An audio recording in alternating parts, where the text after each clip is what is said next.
উপবিষ্ট WWF এর পশ্চিমবঙ্গের ডিরেক্টর ডক্টর সেন, নিখিলেশ বাবু, সামনে উপস্থিত আমার শ্রদ্ধেয় অধ্যাপক বৃন্দ, সুধী বৃন্দ, ছাত্রছাত্রীরা। এই এক্সিবিশনের উদ্দেশ্য খুব সুন্দর ম্যাম বলেছেন, আমাদের অ্যাসিস্ট্যান্ট ডিরেক্টর সাহেব বলেছেন, খুব সুন্দর।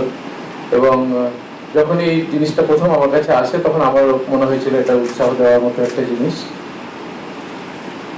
তো যত দিন যাচ্ছে, মানে আমার নিজের যত বয়স বাড়ছে, আমি সায়েন্সের ছাত্র, কিন্তু একটু একটু করে যেন দর্শনের দিকে ঝোঁকটা বাড়ছে। মানে সেই কারণে আমি খুব বিজ্ঞানের কথা না বললে আমি একটা ছড়া শোনাবো আর এই পাখির সঙ্গে সম্পর্ক যুক্ত বলে।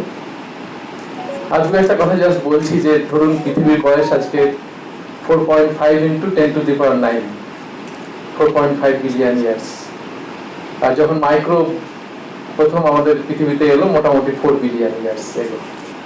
প্রথম দিকে যারা এলো তাদের বেঁচে থাকার জন্য অক্সিজেন লাগতো না, তারপরে যারা এলো তারা অক্সিজেন ব্যবহার করতে শিখলো, সালো সংশ্লেষ এলো, আস্তে আস্তে পৃথিবী এগোচ্ছে এবং সবই ছিল।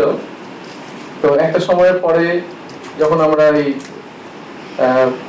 আমাদের যে ইভলিউশনের যে ট্রি সেটা যখন দেখি, তখন দেখি একটা সময় এসে রেপটাইল এলো। উঠতে উঠতে একদম অনেক দূর আসার পরে রেপটাইল এলো। রেপটাইল থেকে দুটো ব্রাঞ্চ একসঙ্গে উঠলো, একটা হচ্ছে ম্যামাল আর একটা হচ্ছে পাখি।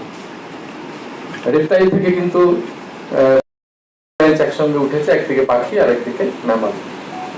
তো পাখি অব্দি ঠিক ছিল, সমস্যা নেই। ম্যামালের মানুষ আসার আগে পর্যন্ত সব ঠিক ছিল, কোনো সমস্যা ছিল না। যত সমস্যা তৈরি করলে কিন্তু মানুষ, তার এভারেস্টের উপরে বসে পাউরুটি খেয়ে প্লাস্টিকের ঠোঙাটা এভারেস্টের মাথায় তাকে রেখে আসতাম 22 বার করে, যে কেন এভারেস্ট জয় করবার কি রয়েছে কিছুই বুঝতে পারি না। এই নিয়েও আমার একটা কবিতা আছে। যাই হোক, যে আমি মানুষ, আমি সব থেকে সভ্য, আমি সব থেকে বেশি বুদ্ধিমান, এইটা প্রমাণ করতে গিয়ে যে কি ক্ষতি পরিবেশের আমরা করে চলেছি। এখানে পরিবেশবিদ আছেন আমার দাদা অপূর্বদা। তো ধ্বংস করে চলেছি, তারপরে আমরা এই ধ্বংসটাকে আটকাবার জন্য নানা রকম সেমিনার, নানা রকম আলোচনা, নানা রকম মিটিং, নানা রকম কমিটি, প্রচুর টাকা খরচা করছি। তো একই সঙ্গে দুটো জিনিসই আমরা করে চলেছি, ধ্বংসও করে চলেছি পরিবেশকে, আবার পরিবেশকে বাঁচানোর জন্য নানা রকম উদ্যোগ নিয়ে চলেছি। কি উদ্বোধন হলো আজকে এখানে 26শে জুলাই, আজকে যেটা আমরা এখানে উদ্বোধন করেছি, একটা নতুন ধরনের একটা এক্সিবিশন হয়েছে। এটা হচ্ছে উইংস অফ ওয়ান্ডার, মানে র্যাপটর এক্সিবিশন। এই র্যাপটর এক্সিবিশন সম্বন্ধে আপনারা জানেন যে কিছু কিছু এক্সট্রিম বার্ড আছে, সেগুলো আমাদের অ্যাওয়ারনেস করা, এটাই হচ্ছে মেন। এটা সত্যি যেটা হচ্ছে আমাদের একটা জিম পার্ক, সায়েন্স পার্কে একটা উদ্বোধন হলো। একই সাথে উদ্বোধন করা হলো বেশ কিছু নতুন ধরনের সায়েন্স এক্সিবিট পার্ক হিসাবে।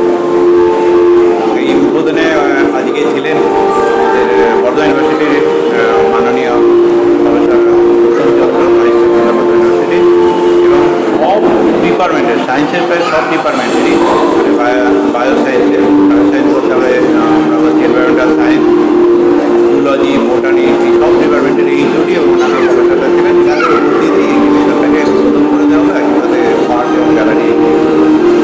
প্রদর্শনী কবে খোলা থাকবে এবং কটা থেকে কটা পর্যন্ত? আমাদের এই এক্সিবিশনটা খোলা থাকবে, আমাদের সেন্টার যেমন খোলা থাকবে, মানে 363 দিন খোলা থাকবে, সকাল 10টা থেকে 4টা।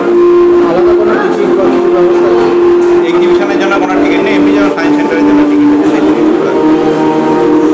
আর সায়েন্স পার্কে আজকে কি উদ্বোধন? সায়েন্স পার্কে আজকে এখানে 4টে এক্সিবিশন উদ্বোধন করা হয়েছে, তার সাথে একই সাথে